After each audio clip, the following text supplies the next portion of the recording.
આજ તો આપણે બનાવીશું વાલના શાકની રેસીપી। જેવું લગ્ન પ્રસંગમાં બને છે તેવું જ આપણે વાલનું શાક બનાવીશું। તો તમે અમારી આ રેસીપી પર નવા હોય તો ચેનલને સબસ્ક્રાઈબર કરી દેજો। જય સીતારામ, જય માતાજી।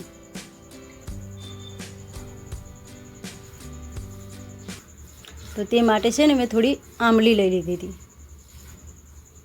થોડો ગોળ લઈ લીધો 2 કોકરી જેવો। હવે તેને છે ને આપણે 15 મિનિટ સુધી પલાળવા દઈશું।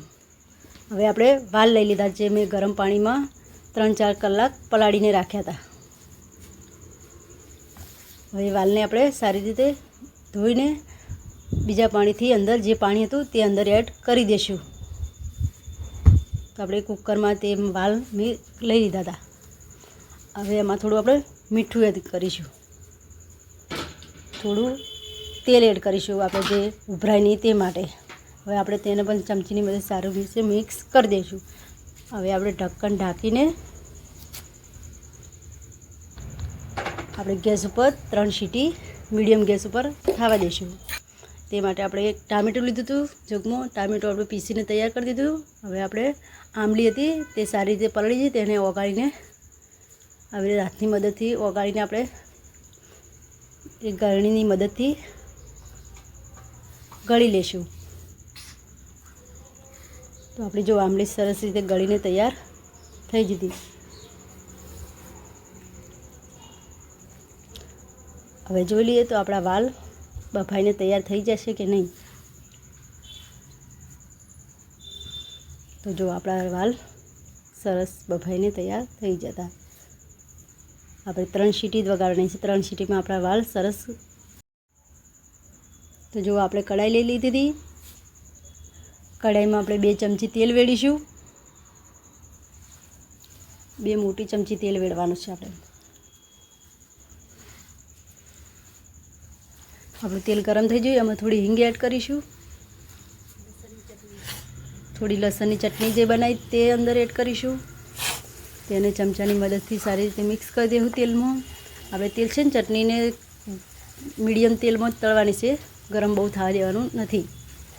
અને આપણે ચમચાની મદદથી આવી રીતે હલાતું રહેવાનું। તો જો આપણી ચટણી સરસ રીતે તૈયાર થઈ। હવે અમે ટામેટાનું પીસ જે તૈયાર કરી તે અંદર એડ કરી દઈશું, તેને પણ સારી રીતે મિક્સ કરી દઈશું।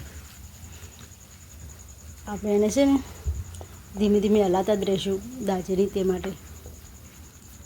તો જો આપણી ચટણીમાંથી તેલ છૂટું પડી જાય, એમાં થોડી હળદર એડ કરીશું, થોડું મરચું એડ કરીશું, થોડું ધાણા જીરું પાવડર એડ કરીશું, થોડું મીઠું એડ કરીશું, થોડો ગરમ મસાલો એડ કરીશું, થોડું આમચૂર પાવડર એડ કરીશું।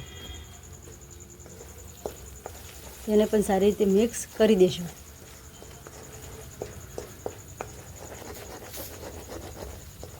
આપણે તેને છે ને આવી રીતે હલાતી જવાનું છે મીડિયમ ગેસ ઉપર, એટલે કે આપણો જે મસાલો તે દાજી ના જાય તે માટે। તો જો આપણે મસાલો પણ સારી રીતે ચટણી તૈયાર હતા તે બધા અંદર એડ કરી દઈશું, ને આપણે ચમચાની મદદથી આવી રીતે મિક્સ કરી દેવાના છે। એમાં આપણે જે થોડું આંબલીનું પાણી બનાવ્યું હતું તે અંદર એડ કરી દઈશું। તમે આંબલી પાણી એટલે શાક મસ્ત લાગશે। આપણે એને હવે 2 મિનિટ સુધી ઢાંકીને થવા દઈશું।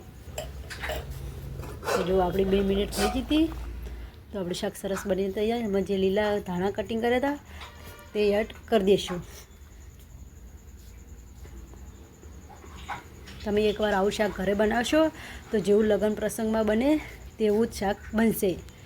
તો તમને અમારી રેસીપી ગમી હોય તો ચેનલને લાઈક કરજો, શેર કરજો, સબસ્ક્રાઈબર કરજો। જય સીતારામ, જય માતાજી। તો જો આપણે શાક બનીને તૈયાર થઈ જતું। તમે આ શાક છે ને રોટલી છે, પરોઠા છે, કોઈ બી સાથે ખાઓ ને તો ખાવાની બહુ જ મજા આવે છે। અને જેવું લગ્ન પ્રસંગમાં બને તેવું જ આપણું શાક બનશે। તો મારી આ રેસીપી જોવા માટે ચેનલને સબસ્ક્રાઈબર ના કરી હોય તો ચેનલને સબસ્ક્રાઈબર કરી દેજો, નવા નવા વિડીયો જોતા રહેજો। જય સીતારામ।